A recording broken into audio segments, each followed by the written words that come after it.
Assalamu alaikum, my dear students. I Khushid Ahmed Para, your social science teacher at BHS Porukat Zone Nangate. Welcome you once again to the next lecture on our ongoing chapter, that is Nazism and Rise of Hitler. And today it would be our last lecture with regard to this chapter, because we are going to complete this chapter today.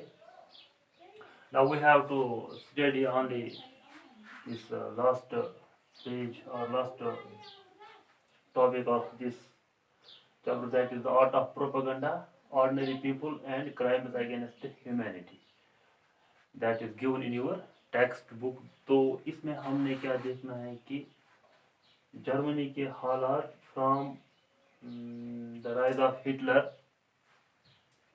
तो the end of this Nazi regime. तो उन्होंने कैसा ये अपना Nazi ideology का propagation किया Germany में, तो वो तरीका क्या कैसा था इनका. मतलब कि अगर हम देखेंगे इनका तरीका, they used language and media with care, यानी खास ख्याल रखा जाता था. मतलब दे used special terms, deceptive terms. मतलब वो टर्म्स जो जिनका जो मीनिंग है वो डिफरेंट है, लेकिन काम कुछ डिफरेंट हो रहा है. मसलन किल और मर्डर, कत्ल करने के लिए जो टर्म इस्तेमाल किया गया वहाँ, मतलब that is we are seeing किस तरह वो लैंग्वेज का डिसेप्टिव यूज करते थे. लैंग्वेज जबान का गलत इस्तेमाल, वर्ड्स का गलत यूज किया करते थे. मसलन कि किल और मर्डर, किल या मर्डर, कत्ल करने को क्या कहा गया, special treatment. To kill someone means to give someone a special treatment. This was the terminology. तो अगर मतलब किसी गवर्नमेंट मतलब ऐलान करती कि we have to give them special treatment, इसका मतलब क्या हुआ, इनको मारना है. So this is how they use these deceptive terms, deceptive language and media, all these were used and different terminology was used for different purposes. इसी तरह deporting people to gas chambers means to give them final solution. तो ये हम देख रहे हैं कि किस तरह लैंग्वेज और मीडिया का इस्तेमाल हुआ जर्मनी में. या इसी तरह एक और बात, deporting people to gas chambers, इसको कहते हैं to bring people to disinfection areas, यानी गैस चैम्बर्स को डिसइंफेक्शन एरियाज कहा गया. हालांकि वो क्या है, that these are the death factories, these are the death factories, but इन्हें डिसइंफेक्शन एरियाज. तो किस तरह करप्ट यूज ऑफ लैंग्वेज किया गया. इसी तरह मीडिया का भी करप्ट यूज, गलत इस्तेमाल हुआ. मीडिया ने जो नाजी आइडियल, नाजी रिजीम है, इसका प्रोपेगेशन इस तरह किया कि अब ये जो ज्यूज हैं या बाकी लोग जिनके खिलाफ ये क्राइम्स हुए, क्राइम्स अगेंस्ट ह्यूमैनिटी, तो इस तरह मीडिया हाईलाइट करता कि उन बेचारों मतलब मजलूम को भी अब लगता था शायद ये सच है. इस तरह ये प्रोपेगेट किया जाता था, इस तरह पेश किया जाता, प्रेजेंट किया जाता था मतलब जर्मनी में कि जो नाजी रिजीम का ख्याल, आइडियोलॉजी है.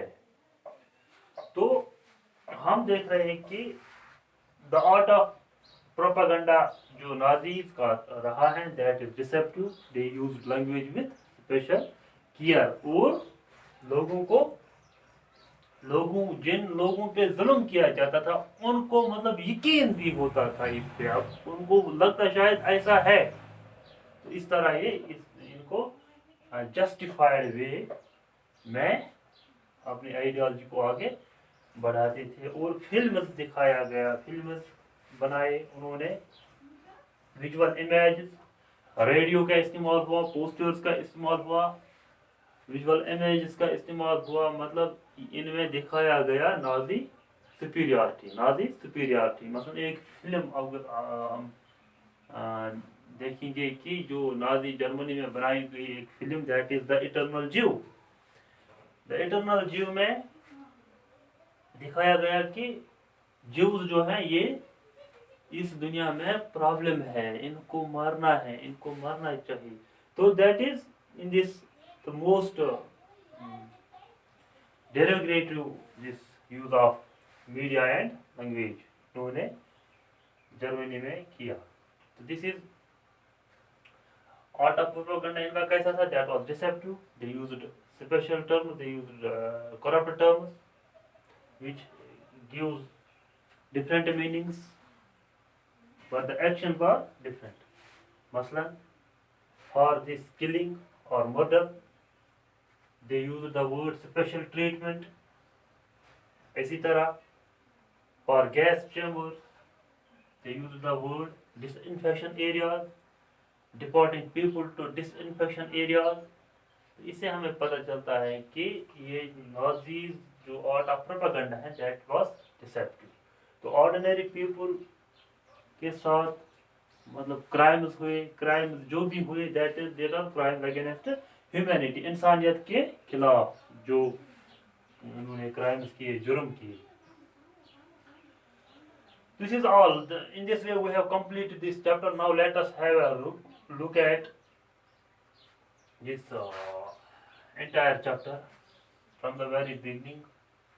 We started with the story of Helmut कि 1914 से पहले Germany was a powerful empire. फिर वर्ल्ड वार फर्स्ट होता है। वर्ल्ड वार फर्स्ट में जो सेंट्रल पावर्स होते हैं उन्हें डिफीट दी जाती है एलाइड पावर्स द्वारा।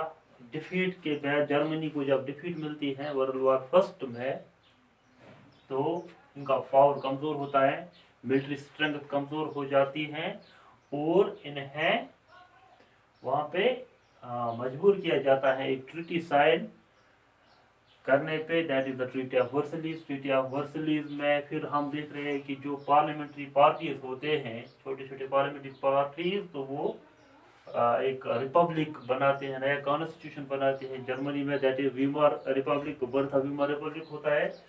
बर्था वीमर रिपब्लिक जब होता है तो वहाँ पे ये वीमर रिपब्लिक जब बनता है उन्होंने ट्रीटी ऑफ वर्सलीज साइन की। ट्रीटी ऑफ वर्सलीज कैसा है वो हमने सब कुछ देखा है कि उसमें कितना लॉस होता था जर्मनी का। तो उसके बाद इकोनॉमिक क्राइसिस शुरू होते हैं। इकोनॉमिक क्राइसिस जब हुए तो ग्रेट डिप्रेशन हुआ है पूरे दुनिया में।